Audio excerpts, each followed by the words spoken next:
4000 watch hours అంటే చాలామంది creators give up అయిపోతారు. డైలీ వీడియోస్ పోస్ట్ చేస్తారు, కన్సిస్టెన్సీ ఉంటుంది, కానీ వాచ్ అవర్స్ మాత్రం మూవ్ అవ్వవు. ఎందుకు? ఈ వీడియోలో నిజం చెప్తాను. యూట్యూబ్ ఎవరు చెప్పని రియాలిటీ. మీరు కొత్త యూట్యూబర్ అయితే మీ మైండ్లో ఒకటే డౌట్ ఉంటుంది ఎప్పుడు, 4000 అవర్స్ ఎలా రీచ్ అవ్వాలి అని. చాలామంది రాంగ్ వేలో ట్రై చేస్తున్నారు. ఫర్ ఎగ్జాంపుల్ ఏంటంటే, షార్ట్స్ వైరల్ అయిపోతే చాలు వాచ్ అవర్ వచ్చేస్తుంది అని అనుకుంటారు. ఇంకా కన్సిస్టెన్సీగా వీడియోస్ పెడితే చాలు వాచ్ అవర్ ఆటోమేటిక్గా వస్తుంది అనుకుంటారు. ఇవి రెండు కూడాను ఫాల్స్ అజంప్షన్సే. చాలామంది ఫెయిల్ అవ్వడానికి రెండు మిస్టేక్స్ చేసి ఉంటారు వాళ్ళు. ఫస్ట్ మిస్టేక్ ఏంటంటే, షార్ట్స్ మీద డిపెండ్ అవ్వడం. షార్ట్స్ వల్ల మనకి వ్యూస్ వస్తాయి, సబ్స్క్రైబర్స్ పెరుగుతారు, కానీ వాచ్ అవర్స్ ఆల్మోస్ట్ జీరో. ఇంకా సెకండ్ మిస్టేక్ వచ్చేసి రిటెన్షన్ లేని వీడియోస్ పెట్టడం. ఫర్ ఎగ్జాంపుల్, ఒక 10 minutes వీడియోని పోస్ట్ చేస్తే 2 minutes మాత్రమే చూస్తే దానివల్ల మనకు వాచ్ అవర్ పెరగదు. యూట్యూబ్ క్వాంటిటీని కాదు, పీపుల్ ఎంతసేపు వీడియోని చూస్తున్నారో అని చూస్తుంది. ఇప్పుడు ఒక సింపుల్ మ్యాథ్ చెప్తాను. ఒక 2 ఎగ్జాంపుల్స్తో అయితే మీకు ఎక్స్ప్లెయిన్ చేయడానికి ట్రై చేస్తాను. ఫర్ ఎగ్జాంపుల్, ఒక 10 minutes వీడియోని మనం పెడితే దానికి యావరేజ్ వాచ్ టైం వచ్చేసి 2 minutes అయిందనుకోండి. మనకి 4000 వాచ్ అవర్ రావడానికి 1,20,000 వ్యూస్ రావాలి.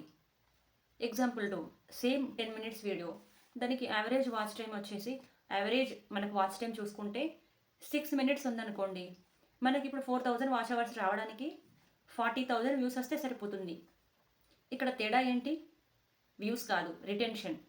యూట్యూబ్ ఒకటే క్వశ్చన్ అడుగుతుంది, పీపుల్ మీ వీడియోని చూస్తున్నప్పుడు ప్లాట్ఫామ్లో ఉన్నాడా లేదా అని.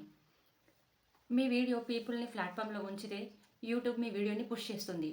రిటెన్షన్ ఉంది అంటే ఆటోమేటిక్గా వాచ్ అవర్స్ వస్తాయి. బిగినర్గా మీరు ఈ 3 points మీద ఫోకస్ చేసి ఉండాలి. పాయింట్ 1 ఏంటంటే, 8 to 12 minutes వీడియో లెంత్ ఉండేలాగా చూసుకోవాలి. క్లియర్ టాపిక్ తీసుకోవాలి. ఒక వీడియోలో ఒక ప్రాబ్లం, ఒకటే వీడియో, అన్నీ మిక్స్ చేసి కన్ఫ్యూజ్ చేయకూడదు వ్యూవర్స్ని.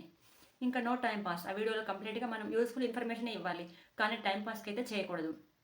8 to 12 minutes ఎందుకు అంటే, మనకు ఈ లెంత్ ఉన్న వీడియోస్లో మిడ్ రోల్ యాడ్స్ పడతాయి కాబట్టి యూట్యూబ్ ఈ వీడియోస్ని పుష్ చేసే ఛాన్సెస్ ఎక్కువగా ఉంటాయి. Point 2, first 30 seconds main. అంటే ఒక స్ట్రాంగ్ హుక్ ఉండాలి. హాయ్ హలో లాంటి ఇంట్రోస్ అయితే వద్దు. అంటే డైరెక్ట్గా టాపిక్లోకి వెళ్ళడం, క్వశ్చన్ చేసినట్టుగా ఉండడం. అలా ఉన్నప్పుడే క్యూరియాసిటీ పెరిగి ఏంటి అని వీడియోని కంప్లీట్గా చూసే ఛాన్సెస్ ఉంటాయి. ఇంకా థర్డ్ థింగ్, ఒకే విషయానికి రిలేటెడ్గా ఉన్న వీడియోస్ అన్నిటిని ఒక ప్లేలిస్ట్లో వేసి పెట్టండి. అంటే ఫర్ ఎగ్జాంపుల్ ఏంటంటే, మీరు కుకింగ్ వీడియోస్ చేస్తున్నారనుకోండి, టిఫిన్స్, లంచ్ ఇలా ఉంటాయి కదా. సో టిఫిన్స్ అనే ప్లేలిస్ట్ క్రియేట్ చేసి అందులో ఇడ్లీ, దోశ, వడ ఇలా చాలా ఉంటాయి కదా. సో వాటి రిలేటెడ్ వీడియోస్ అన్నీ ఒక ప్లేలిస్ట్లో వేసి పెట్టండి. ఫర్ ఎగ్జాంపుల్, ఎవరైనా ఒక వీడియో చూసారనుకో, దాని తర్వాత నెక్స్ట్ వీడియో కూడా చూడడానికి ఛాన్సెస్ ఉంటాయి కదా. ఇలా కూడా మనకి వాచ్ అవర్స్ పెరుగుతాయి. 4000 వాచ్ అవర్స్ ఈజీ కాదు, అలా అని ఇంపాసిబుల్ కూడా కాదు. రాంగ్ స్ట్రాటజీతో ట్రై చేస్తే ఇయర్స్ పడుతుంది. కరెక్ట్ స్ట్రాటజీతో ట్రై చేస్తే స్లోగా అయినా ఖచ్చితంగా రీచ్ అవుతారు.